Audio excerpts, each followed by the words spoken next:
حزقیل 36واں باب۔ اے آدم زاد، اسرائیل کے پہاڑوں سے نبوت کرو اور کہہ، اے اسرائیل کے پہاڑوں، خداوند کا کلام سنو۔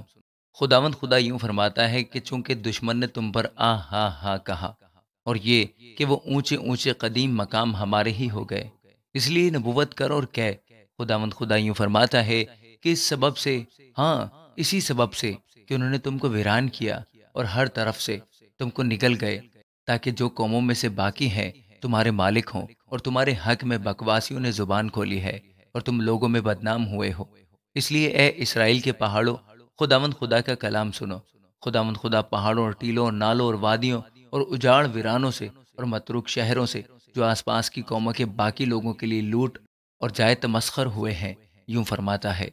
ہاں، اسی لیے خداوند خدا یوں فرماتا ہے کہ یقیناً میں نے اقوام کے باقی لوگوں کا اور تمام ادم کا مخالف ہو کر، جنہوں نے اپنے پورے دل کی خوشی سے اور قلبی عداوت سے اپنے آپ کو میری سرزمین کے مالک ٹھہرایا تاکہ ان کے لیے غنیمت ہو، اپنی غیرت کے جوش میں فرمایا ہے۔ اس لیے تو اسرائیل کے ملک کی بابت نبوت کر اور پہاڑوں اور ٹیلوں اور نالوں اور وادیوں سے کہہ، خداوند خدا یوں فرماتا ہے کہ دیکھو، میں نے اپنی غیرت اور اپنے قہر میں کلام کیا، اس لیے کہ تم نے قوموں کی ملامت اٹھائی ہے۔ بس خداوند خدا یوں فرماتا ہے کہ میں نے قسم کھائی ہے کہ یقیناً تمہارے آس پاس کی اقوام آپ ہی ملامت اٹھائیں گی، پر تم اے اسرائیل کے پہاڑوں اپنی شاخیں نکالو گے اور میری امت اسرائیل کے لیے پھل لاؤ گے، کیونکہ وہ جلد آنے والے ہیں۔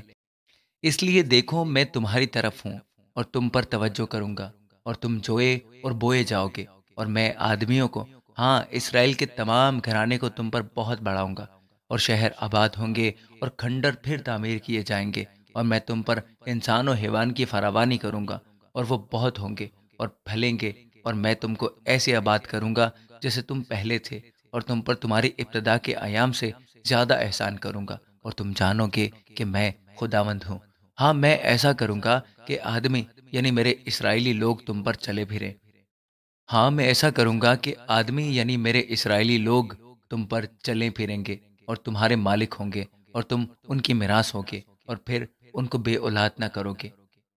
خداوند خدا یوں فرماتا ہے کہ چونکہ وہ تجھ سے کہتے ہیں، اے زمین تو انسان کو نگلتی ہے اور تو نے اپنی اولاد کو بے اولاد کیا، اس لیے آئندہ نہ تو انسان نگلے گی نہ اپنی قوموں کو بے اولاد کرے گی، خداوند خدا فرماتا ہے۔ اور میں ایسا کروں گا کہ لوگ تجھ پر کبھی دیگر اقوام کا طعنہ نہ سنیں گے، اور تو قوموں کی ملامت نہ اٹھائے گی، اور پھر اپنے لوگوں کی لغزش کا باعث نہ ہوگی، خداوند خدا فرماتا ہے۔ اور خداوند کا کلام مجھ پر نازل ہوا کہ اے آدم زاد، جب بنی اسرائیل اپنے ملک میں بستے تھے، انہوں نے اپنی روش اور اپنے اعمال سے اس کو ناپاک کیا، اور ان کی روش میرے نزدیک عورت کی ناپاکی کی حالت کی مانند تھی۔ اس لیے میں نے اس خون ریزی کے سبب سے جو انہوں نے اس ملک میں کی تھی، اور ان بتوں کے سبب سے جن سے انہوں نے اسے ناپاک کیا تھا، اپنا قہر ان پر نازل کیا، اور میں نے ان کو قوموں میں پراگندہ کیا، اور وہ ملکوں میں تتر بتر ہو گئے، اور ان کی روش اور ان کے اعمال کے مطابق میں نے ان کی عدالت کی۔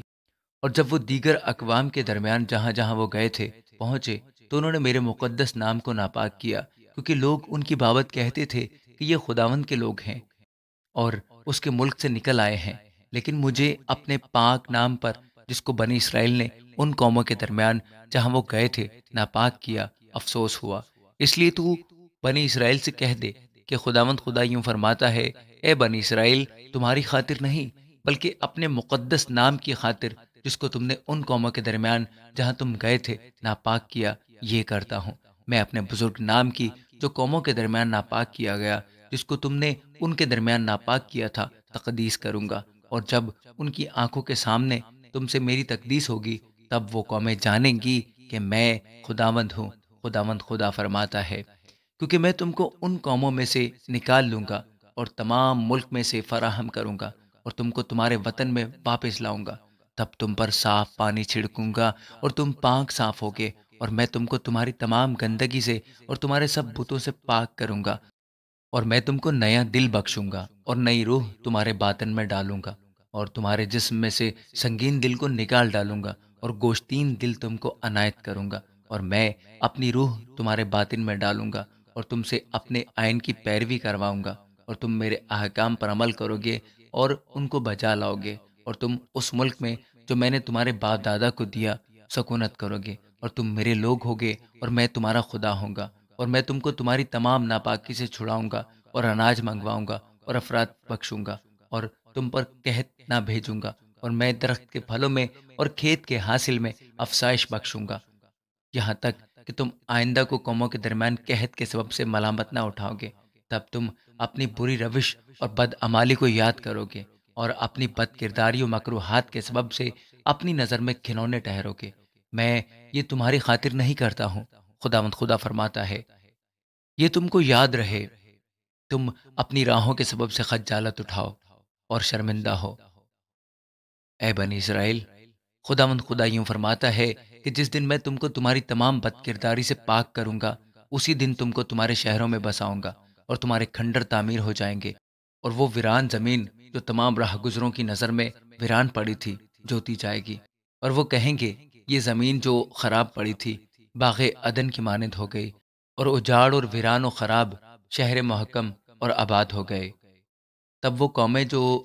تمہارے آس پاس باقی ہیں جانیں گی کہ میں خداوند نے اجاڑ مکانوں کو تعمیر کیا ہے اور ویرانہ کو باغ بنایا ہے، میں خداوند نے فرمایا ہے اور میں ہی کر دکھاؤں گا۔ خداوند خدا یوں فرماتا ہے کہ بنی اسرائیل مجھ سے یہ درخواست بھی کر سکیں گے، اور میں ان کے لیے ایسا کروں گا کہ ان کے لوگوں کو بھیڑ بکریوں کی طرح فراوان کروں گا، جیسا مقدس غلہ تھا، اور جس طرح یروشلم کا غلہ اس کی مقررہ عیدوں میں تھا، اسی طرح اجاڑ شہر آدمیوں کے غولوں سے معمور ہوں گے، اور وہ جانیں گے کہ میں خداوند ہوں۔ آمین۔